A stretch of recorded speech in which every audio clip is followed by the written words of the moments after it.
नीली आंखों वाली परी की कहानी। सालों पहले भानिया राज्य में कर्ण राजा का शासन चलता था। राजा का दिल बहुत साफ था।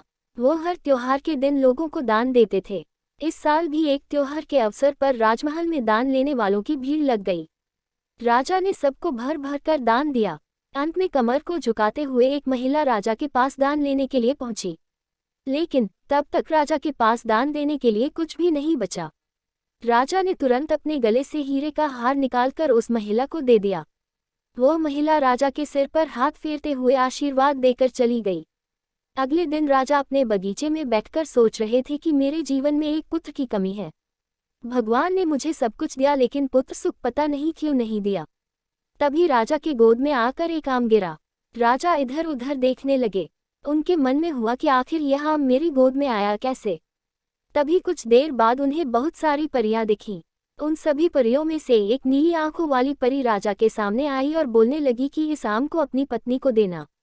यह आम तुम्हें पुत्र रत्न देगा। इसे खाने के 9 महीने बाद ही तुम्हारी पत्नी माँ बन जाएगी। वैसे तुम्हारे भाग्य में पुत्र सुख तो नहीं है, लेकिन तुम दिल के साफ हो और बहुत दानी हो, इसलिए तुम्हें यह सुख मिला है। बस यह सुख तुम्हें सिर्फ 21 साल तक मिलेगा। जैसे ही तुम्हारे बेटे की शादी होगी, उसकी मौत हो जाएगी। राजा ने दुखी मन से नीली आंखों वाली परी से पूछा, क्या इसका कोई उपाय नहीं है? परी ने कहा, राजन, कल मैं कमर झुकाते हुए एक साधारण महिला के रूप में तुम्हारे दरबार में दान लेने के लिए आई थी। देखो, जो माला तुमने मुझे दी थी, वो मेरे गले में है। तुम्हारे इसी कर्म और दूसरों की मदद करने की भावना के कारण मैं तुम्हें पुत्र का आशीर्वाद देने के लिए आई हूँ। लेकिन तुम्हारा बेटा 21 साल से ज्यादा नहीं जी पाएगा। फिर भी तुम उसकी मौत होते ही उसे एक संदूक में डाल देना। उसके बाद संदूक में 4 दही के घड़े रखना और बीच जंगल में लाकर छोड़ देना। इतना कहकर नीली आंखों वाली परी वहां से ओझल हो गई।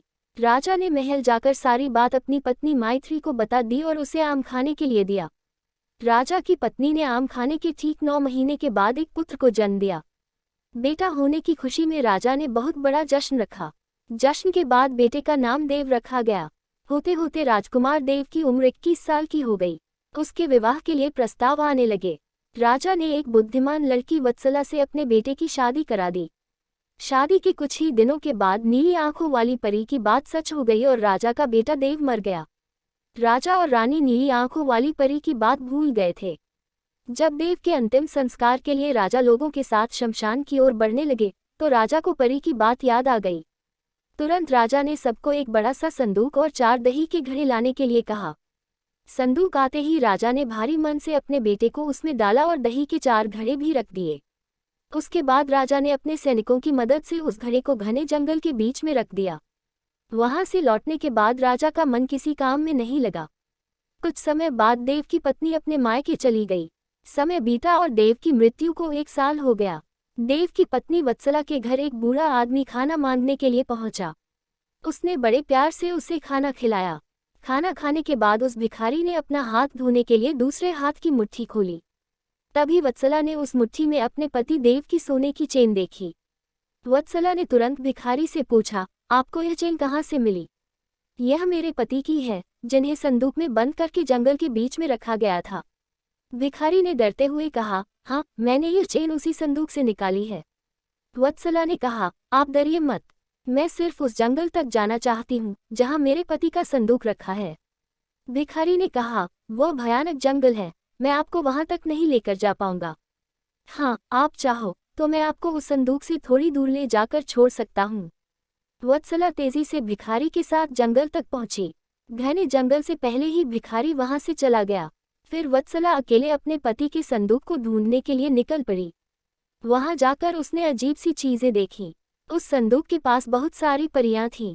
वत्सला पेड़ के पीछे छुपकर उन्हें देखने लगी। वत्सला ने देखा कि सारी परियों के बीच से एक नीली आंखों वाली परी आई और उसने संदूक में एक लकड़ी देव के मृत शरीर के सिर के पास और एक पैर के पास रखी। तभी देव संदूक से बाहर निकल आया। परियों ने देव को मिठाई खिलाए और दोबारा संदूक के अंदर डालकर लकड़ियों की स्थिति बदल दी। रोज रात को नीली आंखों वाली परी इसी तरह से देव को संदूक से बाहर निकालती और फिर उसी में भेज देती थी। वत्सला डरते हुए उसी जंगल में फल खाकर 3 से 4 दिन तक यह सब देखती रही। एक दिन वत्सला ने भी संदूक खोलकर नीली आंखों वाली परी की तरह ही लकड़ी की स्थिति को बदला। तभी देव संदूक से बाहर निकल आया। देव ने जैसे ही अपनी पत्नी को देखा, वह हैरान हो गया। देव कुछ बोल ही रहा था कि अचानक वत्सला बोल पड़ी, मैं आपको इस जंगल में इस स्थिति में रहने नहीं दूंगी। आपको मेरे साथ चलना होगा। देव ने वत्सला को समझाते हुए कहा, मैं नीली आंखों वाली परी की वजह से ही इस दुनिया में आया हूँ। मैं उनकी आज्ञा के बिना कहीं नहीं जा सकता। तुम मेरे संदूक में रखा हुआ एक घड़ा अपने साथ लेकर मेरे राज्य चली जाओ। वहां छुपकर रहना। तुम्हें 9 महीने बाद एक पुत्र होगा, तब मैं तुमसे मिलने आऊंगा। अब तुम लकड़ी की स्थिति बदलकर मुझे पहले की तरह संदूक में जाने दो। वत्सला ने अपने पति के कहे अनुसार ही किया।